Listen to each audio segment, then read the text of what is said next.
Hai, kembali lagi bersama aku Surya. Kali ini di Mikir Saham, aku mau ulas 5 saham big caps yang sudah murah. Pertanyaannya, deretan saham ini udah terjun bebas. Apakah masih menarik dibeli?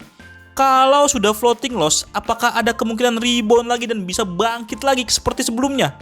Aku akan ulas kelima saham big caps yang sudah murah di video kali ini.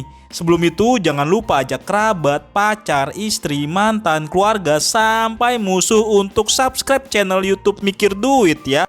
Pertama, ada saham PTBA. Saham batubara milik BUMN ini dikenal sebagai salah satu saham dividen jumbo.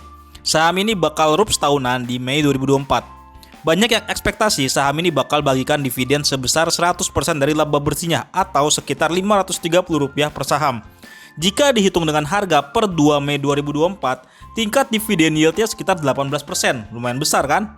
Walaupun kalau aku utak-atik nih, ada peluang dividen cuma dibagikan 50%, jadi sekitar 265 per saham dengan tingkat yield sekitar 9%. Ya, ini semua proyeksi, hitung-hitungan realnya akan diumumkan oleh manajemen nantinya. Pertanyaannya, harga saham PTBA per 2 Mei 2024 yang berada di level 2.890 per saham apakah sudah murah? Apakah sekarang saatnya all in? Oke, aku akan ulas dari segi resiko dan peluangnya. Pertama dari segi resiko dulu. Hasil kinerja kuartal 1 2024 PTBA, aku bisa bilang mungkin nggak terlalu bagus ya, atau lumayan jelek. Sebenarnya dari sisi revenue sih oke, dia cuma turun 5% dan ini lebih baik dibandingkan Adro.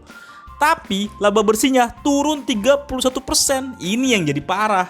Karena di sisi lain, Adro mencatatkan perbaikan margin keuntungan gross dan net yang lebih baik. Sedangkan si PTBA malah mencatatkan penurunan margin keuntungannya.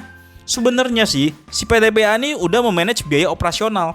Tapi ada perputaran persediaan batubara yang membuat beban pokok pendapatan jadi naik sekitar 1% di saat pendapatan turun 5%. Masalahnya, jika tren ini terus terjadi sampai akhir tahun, kinerja PTBA bakal jelek banget dan akan dihukum oleh market dengan daya jual yang besar.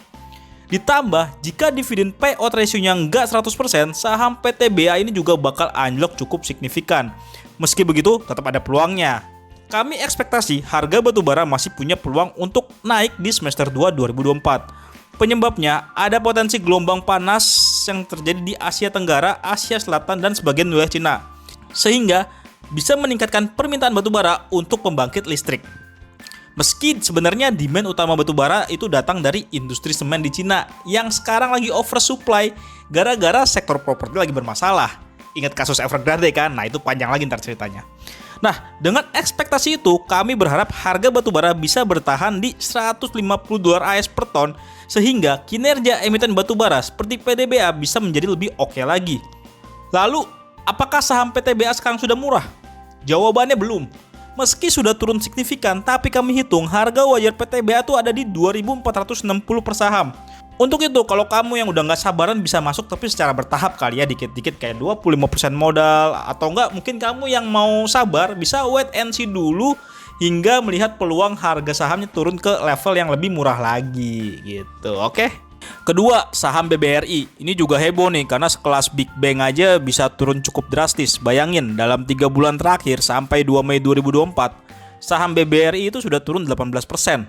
Padahal sebelumnya mereka tuh masih euforia kalau saham ini lagi all time high.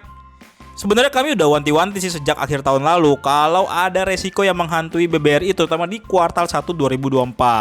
Hal itu wajar karena insentif restrukturisasi kredit UMKM COVID-19 berakhir di Maret 2024. Sehingga kinerja BBRI di kuartal 1 2024 bisa tertekan dari kenaikan rasio kredit bermasalah hingga alokasi pencadangan kredit bermasalah yang lebih besar yang berujung menekan laju laba bersih. Hasilnya, kinerja laba bersih BBRI di kuartal 1 2024 bener-bener tumbuh tipis banget. Bahkan laba bersih bank only-nya hanya tumbuh stagnan 0%. Lalu tingkat rasio kredit bermasalah gross-nya naik 3,21% dibandingkan sebelumnya 3%. Ditambah dengan keputusan Bank Indonesia kembali menaikkan suku bunga, maka tingkat risiko kredit bermasalah Bank BRI berpotensi naik juga karena segmen mikro BBRI akan terdampak signifikan dari perlambatan ekonomi akibat posisi suku bunga yang sudah tinggi banget. Meski begitu, kami menilai momen ini menjadi peluang untuk masuk ke saham BBRI karena lagi murah banget. Nah, nantinya setelah suku bunga turun dan market kembali bullish, jangan berharap harga BBRI kembali ke level 4.700-an ini gitu. Meski kami melihat dalam jangka pendek ada resiko penurunan harga BBRI ke level 4.300 sampai 4.500 per saham jika ternyata tekanan kinerja berlanjut hingga ke kuartal selanjutnya. Harga saham BBRI saat ini pun sudah cukup murah. Dari angka wajar kami sekitar 4.929. Ini level yang sulit dicapai jika tidak ada kejadian luar biasa seperti berakhirnya insentif restrukturisasi kredit UMKM serta posisi suku bunga yang udah tinggi banget. Tapi beli BBRI di harga sekarang bukan berarti pasti cuan. Kenapa? Karena masih ada resiko-resiko yang menghantui kinerja BBRI ke depannya. Kecuali ada tanda-tanda kinerja BBRI pulih lebih cepat sehingga ada alasan menarik kenapa harus membeli BBRI sekarang karena ada potensi bullish dalam waktu yang lebih cepat. Ketiga, saham BMRI yang juga ditutup turun 8% pada perdagangan 2 Mei 2024. Penurunan harga saham itu ditenggarai karena respon market setelah BMRI rilis laporan keuangan pada 30 April 2024. Kami pun cukup terkejut dengan kinerja BMRI yang cenderung stagnan. Pendapatan bunga bersih BMRI hanya naik 5,35% dan laba bersihnya hanya naik 1,13% setelah BMRI hanya mampu menurunkan pencadangan 1,81%. Sebenarnya ini yang mengejutkan kami karena BMRI tidak berani menurunkan anggaran pencadangan lebih banyak di kuartal 1 2024. Padahal NPL coverage itu masih 318%, masih tebal banget. Berarti ada hal sebenarnya yang ingin diantisipasi perseroan ke depannya. Secara tingkat kredit bermasalah, BMRI sebenarnya mencatatkan perbaikan di NPL gross-nya menjadi 1,02% dibandingkan dengan 1,7% pada periode sebelumnya. Namun, NPL net BMRI ini naik 0,33% dibandingkan sebelumnya 0,26%. Nah, resiko NPL net yang meningkat ini mungkin bisa jadi alasan BMRI berhati-hati menurunkan pencadangan. Meski harus dibayar mahal dengan kinerja laba bersihnya yang cenderung stagnan hingga akhirnya harga saham BMRI dibanting cukup dalam. Pertanyaannya, apakah saat ini harga BMRI sudah murah? Jawabannya belum. Harga BMRI masih mahal. Kami ekspektasi harga wajarnya ada di 5.697 per saham. Keempat, saham ASII yang udah mulai bangkit sebenarnya dari level 4.800-an per saham, kini per 2 Mei 2024 harga sahamnya sudah di 5.175. Saham ASI ini udah digempur banyak sentimen negatif sejak akhir 2003. Kala itu ada skandal standar keamanan Toyota dan Daihatsu yang membuat izin ekspornya dibukukan sementara. Lalu ditambah ada kabar Sovereign Wealth Norwegia mau cabut dari ASII dengan alasan karena tambang emas Martabe yang dikelola UNTR, anak usahanya ASII, tidak menerapkan skema berkelanjutan untuk lingkungan. Kondisi itu membuat saham ASI jeblok dan tembus ke 4.800 per saham. Di sisi lain, kinerja ASI pada kuartal 1 2024 secara growth ya biasa aja sebenarnya sih, malah cenderung turun. Pendapatan turun 2,13%, didorong oleh sektor pertambangan yang jadi kontributor ke revenue nomor 2 terbesar. Tapi untungnya dari segi gross profit margin masih bisa dijaga naik, jadi 21,65% dibandingkan dengan 21,34% di periode sama tahun sebelumnya. Namun masalahnya di net profit margin yang turun jadi 9,19% dibandingkan dengan 10,5% di periode sama tahun lalu.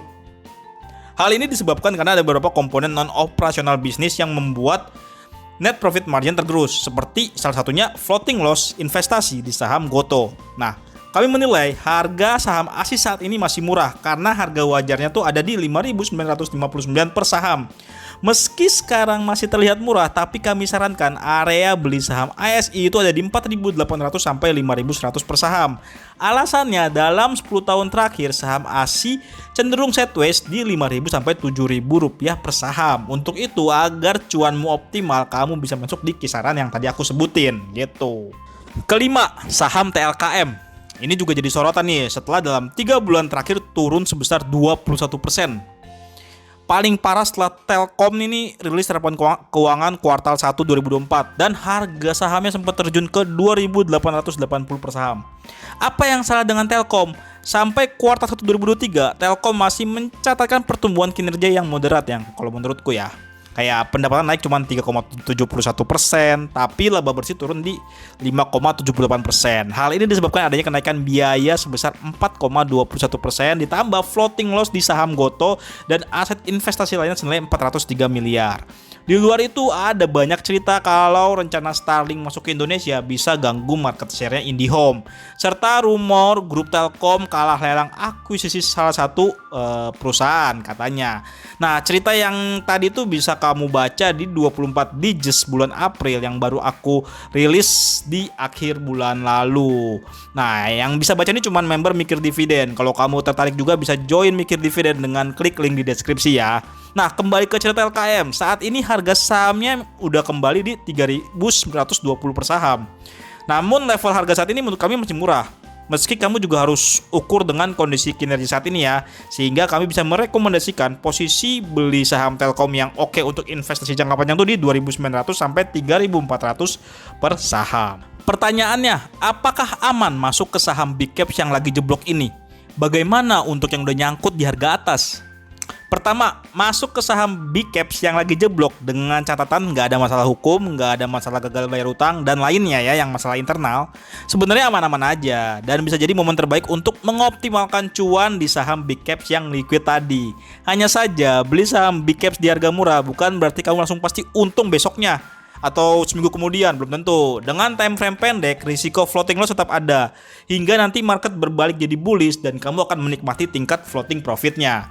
Kedua, bagaimana dengan yang udah nyangkut di harga atas? Nah, kamu bisa melakukan dua hal, seperti hold aja karena time frame investasi kan panjang ya, nggak pendek. Sedangkan koreksi saat ini adalah bagian dari fluktuasi harga pasar karena ada sentimen jangka pendek.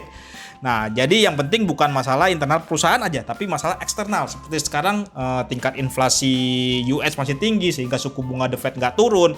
Karena suku bunga The Fed nggak turun, suku bunga BI nggak turun, akhirnya efeknya karena suku bunga tinggi, ekonomi melambat. Dan itu berefek pada kinerja bisnis emiten termasuk saham-saham big caps. Seperti itu. Nah, selain itu kamu juga bisa melakukan averaging down yang terukur. Nah, jadi bukan yang membabi buta, yang pernah kita bikin juga tips averaging down di konten kami yang klik di pojokan ya, pojok kanan. Jadi kamu bisa averaging down dengan menentukan titik-titik support kuat yang tidak terlalu berdekatan. Dengan begitu, penurunan harga saham bisa jadi momen kamu untuk menurunkan harga rata-rata yang kamu miliki. Jadi intinya dalam pasar saham itu, untuk saham fundamental bagus dan liquid, penurunan harga saham adalah hal wajar yang terjadi. Karena harga saham tidak bisa selalu naik. Pasti ada momen konsolidasi dengan berbagai sentimen. Nah, kamu yang hold udah tenang belum sekarang? Dan kamu yang belum punya, jadi tertarik borong nggak? Ayo tuliskan komentar dan pengalaman di kolom komentar ya.